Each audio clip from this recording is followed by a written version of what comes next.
sebelum kita mulai, alangkah baiknya kita berdoa menurut agama dan kepercayaan kita masing-masing. Berdoa mulai. Berdoa selesai. Baiklah, di sini saya akan menjelaskan terlebih dahulu tentang konseling keluarga. Konseling keluarga ini dilaksanakan seperti yang kita laksanakan sekarang, duduk melingkar atau setengah lingkaran, yang mana dihadiri dengan seluruh keluarga yang seperti yang kita laksanakan ini ada bapak, ibu, serta adik-adik. Tujuan konseling keluarga ini untuk mengentaskan masalah yang ada di dalam keluarga. Dalam kegiatan yang kita laksanakan ini diharapkan kepada ibu, bapak, serta adik-adik memiliki keterbukaan dan kesukarelaan, sehingga permasalahan yang sedang kita hadapi atau yang akan dilaksanakan ini cepat terselesaikan. Tidak usah ragu atau tidak usah bimbang untuk menceritakan apapun masalah yang sedang dihadapi. Ketika ada ibu misalnya atau bapak yang sedang berbicara, diharapkan kepada adik-adik dan yang lainnya untuk mendengarkan. Bagaimana? Apakah sudah paham atau ada yang ingin ditanyakan? Sudah paham. Baiklah, sebelum kita melaksanakan atau menceritakan, kita perkenalan terlebih dahulu. Perkenalkan, nama saya Linda Marlena sebagai konselor di sini. Baiklah, sebelum kita melaksanakan konseling keluarga ini, alangkah baiknya kita perkenalan terlebih dahulu.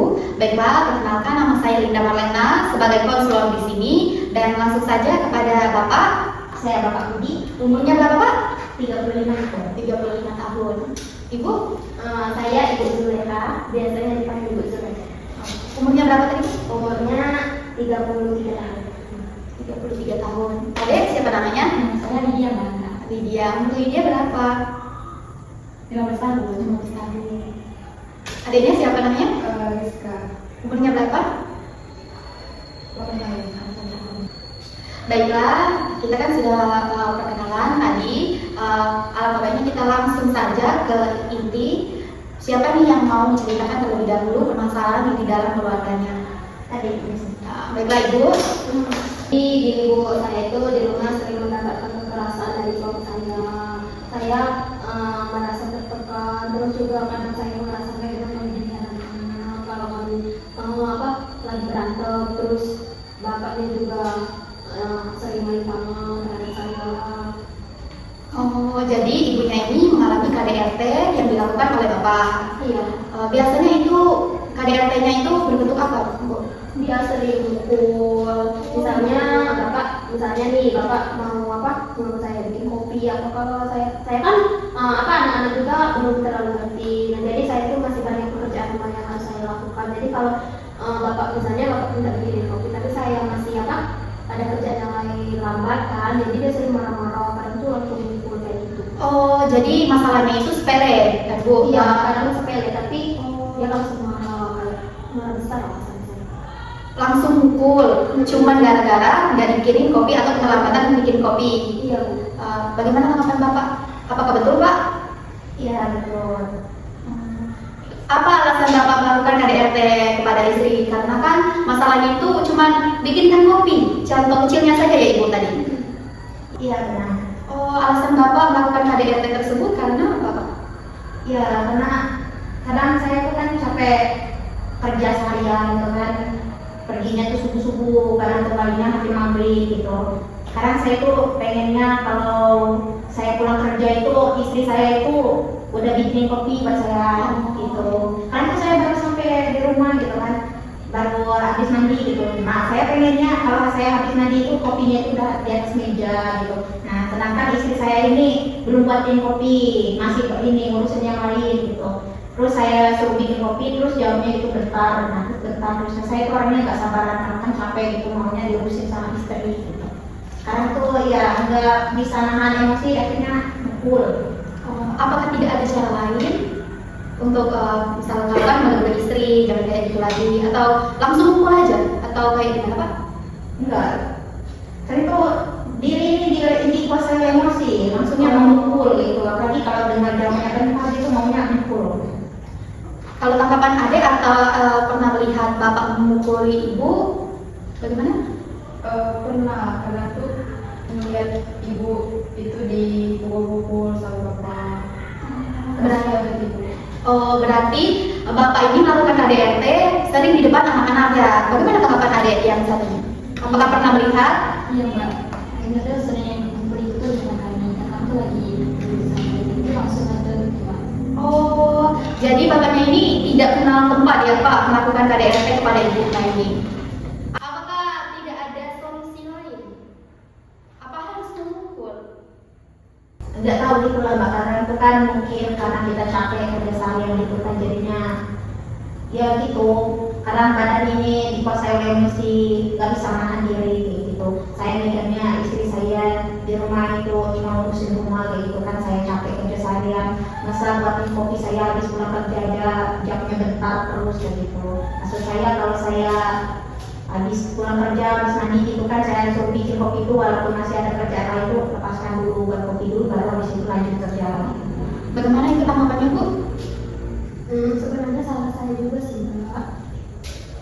Saya tuh sebenarnya kalau menentukan sesuatu itu harus sampai selesai, nggak bisa kalau digabungkan kayak gitu. Makanya saya sering bilang bentar gitu. Tapi mamanya saya itu kalau marah lagi apa mau mukul itu jangan di depan anak-anak. Nanti kan mereka Melihat.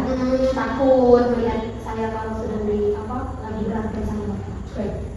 Itu yang terbaik. Takutnya nanti itu berdampak pada anak menjadi traumanya dan sebagainya. Jadi kan bapak itu kan sering mukul di depan anak-anak. Maksud saya itu nggak apa-apa mukul, tapi jangan di depan anak-anak. Takutnya nanti membekas di ingatan anak-anak. Nanti mereka trauma sama laki-laki. Padahal kan itu bapaknya sendiri. Jadi kan ibu tadi bilang nggak apa-apa mukul, tapi jangan di depan anak-anak. Nah, jadi ibu siap untuk di KDRT untuk depannya atau gimana? Sebenarnya bukan siapa DRT-nya Bu, tapi kalau mau marah, kalau apa-apa itu sebaiknya jangan di depan anak-anak ya Bu. Jadi nggak enak kalau dilihat anak-anak.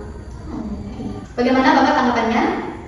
Ya, kadang tuh saya tuh nggak tahu situasi kalau sudah marah itu ya nggak tahu kondisi di mana gitu kan, ada anak tetap marah. Pokoknya kalau sudah marah itu sudah dikontrol oleh emosi semua badan ini.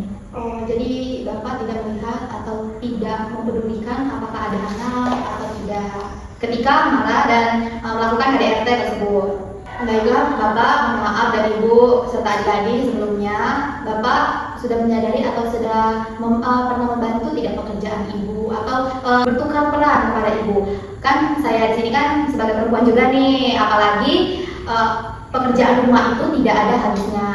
Sudah menyadari sekarang kalau apa-apa itu harus sabar dulu. Kalau misal istri itu Sudah melakukan sesuatu? ya sedang melakukan sesuatu itu saya harus tunggu dia dulu.